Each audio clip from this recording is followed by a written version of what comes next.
ఇప్పుడు దాదాపు 40 ఏళ్లుగా ఎయిడ్స్ మనకు 43 ఏళ్ళు టు బి 43 ఏళ్ళు టు బి ప్రిసైజ్. చాలా చిన్న చిన్న వాటికి కూడా కొత్త కొత్త జబ్బులు లైక్ కరోనా 4 ఏళ్ల కిందట వచ్చింది. దానికి అప్పుడే మందులు, కరోనా వైరస్ లాంటి వాటిని మనం ఉత్పత్తి చేసుకోగలిగాము, దాన్ని అరికట్టుకోగలిగాము. ఎందుకు ఎయిడ్స్ వరకు ఇంతవరకు పూర్తి స్థాయి చికిత్సా విధానం లేదు? అట్ ది సేమ్ టైం ఒక వైరస్ లాంటి దాన్ని కూడా అంటే వ్యాక్సిన్ లాంటి దాన్ని కూడా మనం ఎందుకు కనిపెట్టలేకపోయాం? ప్రధానంగా ఎయిడ్స్ అనేది దాని అంతటా అదే జబ్బు కాదండి. హెచ్ఐవి అనేటువంటి దాని అంతటా అదే జబ్బు కాదు. హెచ్ఐవి సోకినటువంటి వ్యక్తి యొక్క తెల్ల రక్త కణాలు క్రమక్రమంగా తగ్గిపోతూ ఉంటాయి వాటి సంఖ్య. ఒక క్రిటికల్ లెవెల్కి వచ్చిన తర్వాత ఈ పేషెంటు తన చుట్టూ ఉన్నటువంటి మన వాతావరణంలో మన ఈ గాల్లో బోళ్ళన్ని రోగకారిక మరి రోగం కలగచేయని బ్యాక్టీరియా, వైరస్, ఫంగై, పారసైట్స్ ఇలా రకరకాల వీటికి లొంగిపోతాయి. ఓకే.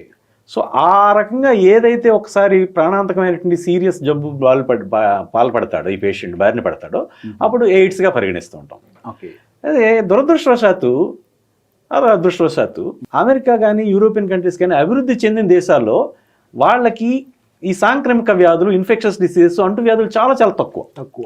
వాళ్ళకి పారాసైటిక్ డిసీజెస్ ఉండవు. ఒక మలేరియా వాళ్ళకి అమెరికాలో ఉండదు, ఒక టీబీ చాలా చాలా అరుదు, అత్యంత అరుదు. అలాగే ఇంకా న్యూమోనియాస్, బ్యాక్టీరియల్ న్యూమోనియాస్ చాలా తక్కువ. కానీ వాళ్ళకి వైరల్ జబ్బులు కొద్దిగా ఉంటాయి. వాళ్ళు జబ్బులు అక్కడ అమెరికాలో మొట్టమొదటి నుంచి అసలు ఈ జబ్బు ఎలా బయటపడింది? ఎయిడ్స్ జబ్బు అమెరికాలో కపోసి సార్కోమా, అలాగే న్యూమోసిస్టిస్ న్యూమోనియా, న్యూమోసిస్టిస్ కరోనై న్యూమోనియా అంటాం, ఇప్పుడు న్యూమోసిస్టిస్ జీరోవిస్ న్యూమోనియా అంటాం. అది వాతావరణంలో ఉంటుంది. అత్యంత అరుదుగా వ్యాధి నిరోధక శక్తి దాదాపు లుప్తమైపోయినటువంటి పరిస్థితుల్లో మాత్రమే ఆ పేషెంట్కి ఈ న్యూమోసిస్టిస్ వస్తుంది. అది ఒక క్యాన్సర్ పేషెంట్లకి, కీమోథెరపీ పేషెంట్లకి, లేకపోతే పుట్టుకతోటే ఈ వ్యాధి నిరోధక శక్తికి సంబంధించిన జీన్స్ లోపంతో పుట్టిన పిల్లలకి వాళ్ళకి మాత్రమే వచ్చేవి. సో ఒక బ్లడ్ క్యాన్సర్ పేషెంట్కి అలాంటిది అరుదుగా కొన్ని సంవత్సరాలకు 10 ఏళ్ళకు 15 ఏళ్ళకు ఒక్కొక్క పేషెంట్ని చూసేవారు.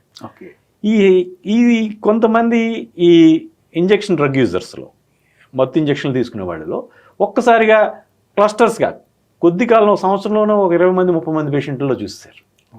ఇన్ని సంవత్సరాలు కానీ చూడనటువంటి వ్యాధి నిరోధక శక్తి మొత్తంగా పోయేటువంటి ఉన్న పరిస్థితులు వచ్చే జబ్బు తక్కువ కాలంలో వచ్చేస్తుంది. ఏంటంటే వాళ్ళు మొదలెట్టి దీన్ని చూస్తారు.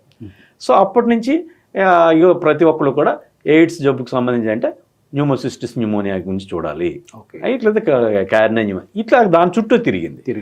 కానీ అభివృద్ధి చెందుతున్న లేదా పేద దేశాల్లో మన చుట్టూ సాంక్రమిక వ్యాధులే, అంటు జబ్బులు. అందరూ ఏదో రాత్రి ఏదో తింటాం, రోడ్డు మీద ఏదో లేకపోతే ఎక్కడో చోట కడుపు ఏదో బాగోలేదంటాం, విరేచం. That is an infection. అవును. అదే దగ్గుతూనే ఉంటాం, దట్ ఈస్ అన్ ఇన్ఫెక్షన్. ఏదో ఊరిని గోక్కుంటూ ఉంటాం, that is an infection. So వీటి మధ్యలో మనం ఉంటాం. సో మనకి అసలు నేను ఈ 24 ఏళ్లలో దాదాపు 6,000 మంది పైన పేషెంట్లు చూశాను. మహా అయితే ఒక 15 మంది లో న్యూమోసిస్టిస్ న్యూమోనియా చూశాను. కానీ 3,000 మంది 3,500 మంది పేషెంట్లో టీబీ చూశాను. ఓకే. సో మనకి ఏది అవసరం అనేటువంటి విషయం మీద మనకి అవగాహన లేకపోవడం వల్ల కేవలం వాళ్ళ మీద విదేశీ సంపన్న దేశాల యొక్క గైడ్ లైన్స్ మీద, మార్గదర్శకాల మీద ఆధారపడడం వల్ల మనం ఈ జబ్బుని మిస్హ్యాండిల్ చేస్తాం. ఓకే. నిజానికి టీబీ జబ్బు, హెచ్ఐవి జబ్బు ఉన్న పేషెంట్కి హెచ్ఐవి మందులు ఇవ్వకపోయినా టీబీ జబ్బు ఇస్తే ఒక 5 ఏళ్ళు 10 ఏళ్ళు ఇంకా అదనంగా బతుకుతాడు. ఓకే.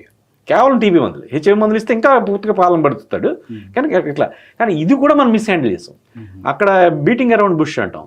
అక్కడ నేను చదువుకున్నప్పుడు కూడా, ఎండీ చదివేటప్పుడు కూడా, ఓ పేషెంట్ ఏదో ఆయాసంతో వచ్చాడు, దగ్గుతో వచ్చాడంటే వాడికి ఏదో న్యూమోసిస్టిస్ న్యూమోనియా అని చెప్పేసి వెతుకుతాం. అక్కడ ఉందో లేదో తెలియదు, ఏదో అనేసుకోవడం.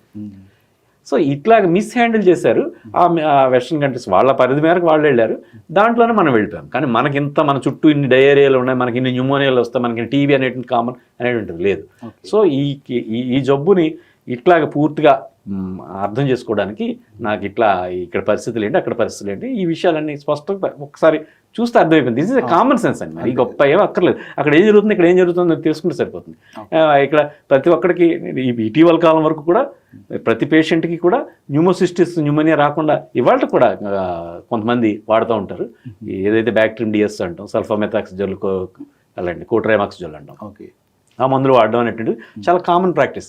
అండ్ అది అంత అన్కామన్, అది వాడక్కర్లేదని నాలాంటి వాళ్ళు చెప్పినా వినేవాళ్ళ పరిస్థితి కాదు. కానీ నా ప్రాక్టీస్ వరకు నేను ఎవరికి ఆ మందులు ముందుకు ఇవ్వలేదు, వాళ్ళేదని తెలుస్తుంది రాదని.